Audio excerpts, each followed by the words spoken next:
Welcome to Dr. Jester Rants, and I'm gonna rant about this from Bounding to Comics. Gamespot gives thumbs down to Godzilla vs. Kong for lack of smart human characters. Well, let me put it this way. I give thumbs down for Gamespot for lacking of human characters anywhere. Not even dumb human characters, but human characters overall. Because Gamespot is actually run by actual NPCs. So, thumbs fucking down, boys. Anyway, you'd rather hear a fan kvetch there's too much kaiju. Wait, what? Here I fan kvetch there's too much kaiju in Godzilla or a giant monster film and not enough intelligent humans. Humans guiding the story. Here a fan complain? Huh? Okay. That's a new word for me.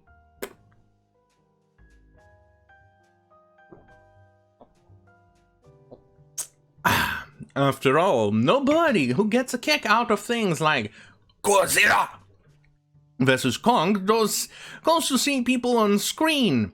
They want to see two big fucking beasts kicking the shit out of each other and destroying cities. Okay, I paraphrased that paragraph a little bit because it absolutely needed to be paraphrased because, quite frankly, if you want to see two big fucking gigantic monsters fighting each other, why would you care about the tiny little lonely humans? You want to see the shit out being kicked out of a goddamn fucking gorilla fighting a goddamn giant fucking lizard.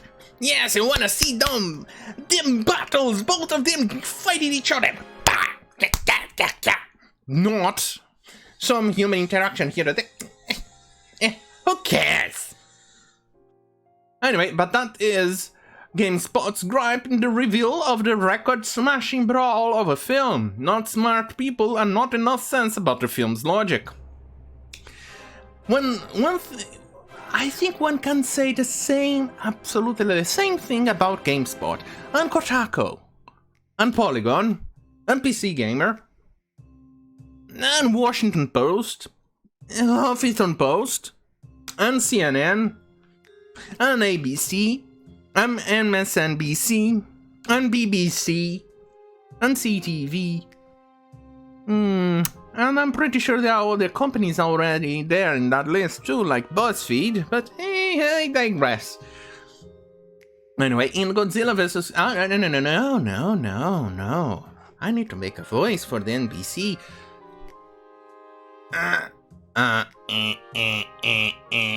In Godzilla vs. Kong, a giant lizard, a giant ape, and that is the best thing we can say about it. If that's all you're hoping for when you press play on HBO Max, just head to the theater. Your appetite will likely be sated. Didn't do it properly. I did not like it. I need to try better. Okay, I'm gonna try in the next one. GameSpot, however, found Godzilla vs. Kong lacking. According to the video game news outlet, the film suffered from an issue that even well-made kaiju films occasionally fall victim to, which is that a human side of this story verges on nonsense. Nobody cares. And the actors, as talented as they are, have nothing intelligent to do. Well, the same thing we can say about GameSpot and BuzzFeed. They have nothing intelligent to say or write or do. They are companies run by NPCs with the same barking lines because the programmers at the top never bothered to program more than the very basic minimum on these people. Nobody cares. Anyway, the review also takes specific issues on how and why young Gia, Kylie Hottle, the heart of the film, is allowed to bond with Kong and wander his Skull Island habitat. The criticism is even more sour towards Bernie Sanders.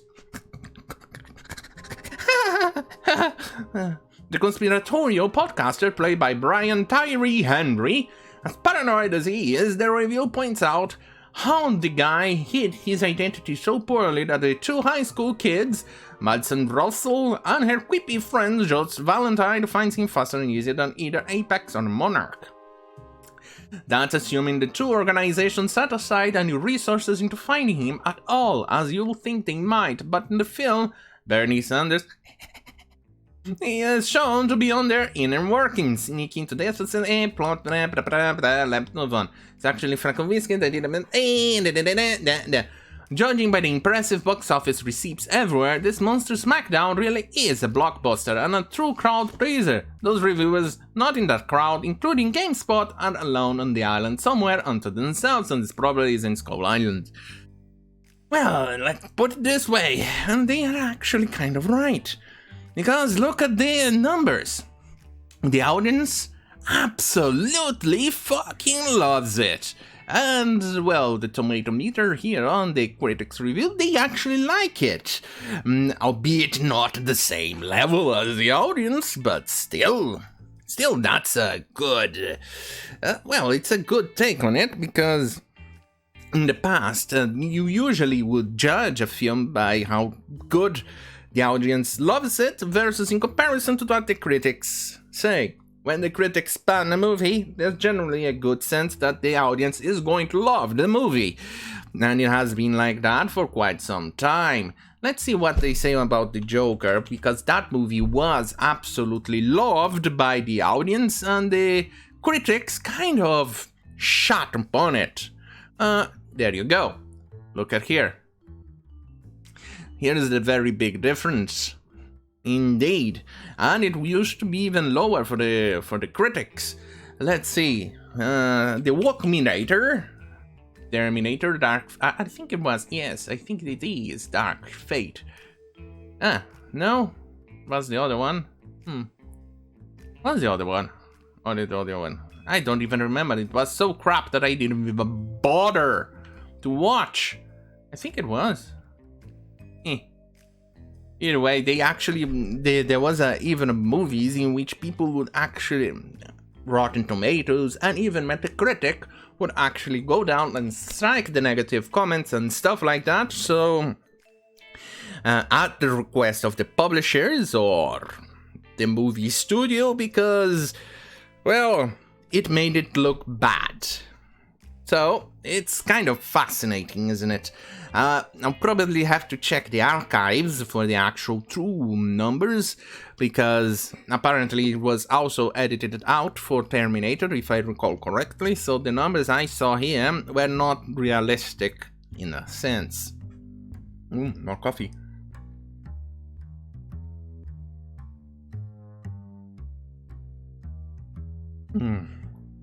But we can safely say that GameSpot, CNN, BuzzFeed, Huffington Post, Washington Post, New York Times, oh, I forgot about New York Times before, New York Times, ABC, MSNBC, CNN, BuzzFeed. Did I mention BuzzFeed? Because I'm pretty sure I didn't mention BuzzFeed. Let me mention BuzzFeed.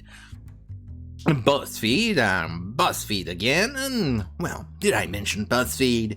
Well, BuzzFeed, Huffington Post, did I mention Huffington Post? I'm pretty sure I mentioned Huffington Post. No, and those places and BBC, as I like to call it, BBC. Many of those places do not have an actual smart humans behind them.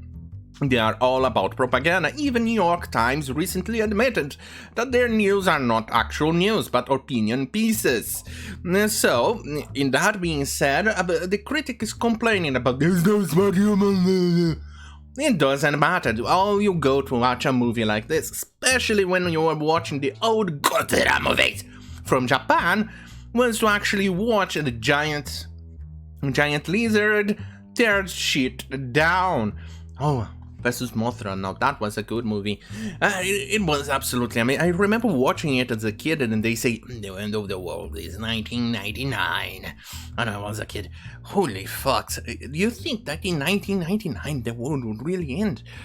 Oh, maybe this is a prophetic movie, and there's like a giant moth flying around and things like that. It was actually kind of awesome. Why am I confusing with another movie? It's been a while. Don't judge me. People grow old.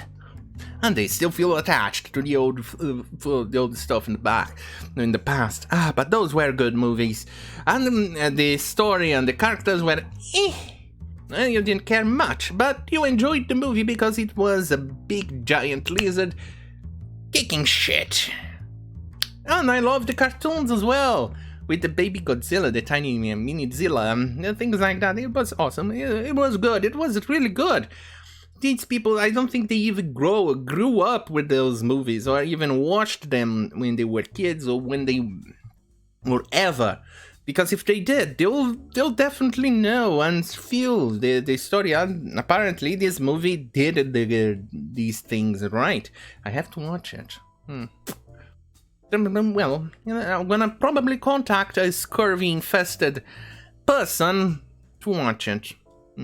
Anyway, don't forget to like, share, and subscribe if you like the content that you see here on YouTube, because it's current stuff. And fuck you, YouTube, the compulsory fuck you, YouTube, with a giant pineapple. I feel like... yeah. My allergies are way out of whack as of late. And I tried to hold my sneeze, but apparently I have succeeded it. It's miserable, isn't it? Anyway, stay right here on youtube.com/Jester. I always fumble my outro. If you want spicy exclusive content, head to bitchute.com/Jester, minds.com/Jester. And due to my time constraints in the last couple of days, there might not be an exclusive video today. There were a couple of days ago, but today I don't think there will be. Either way, and head to bitchute.com/Jester, because that's where the videos are available as soon as possible, or as soon as BitChute ends up processing the stuff. And on YouTube, there's a time period for when they are available. So either way, thank you for watching. Good fucking night. And remember, worship Godzilla! Godzilla!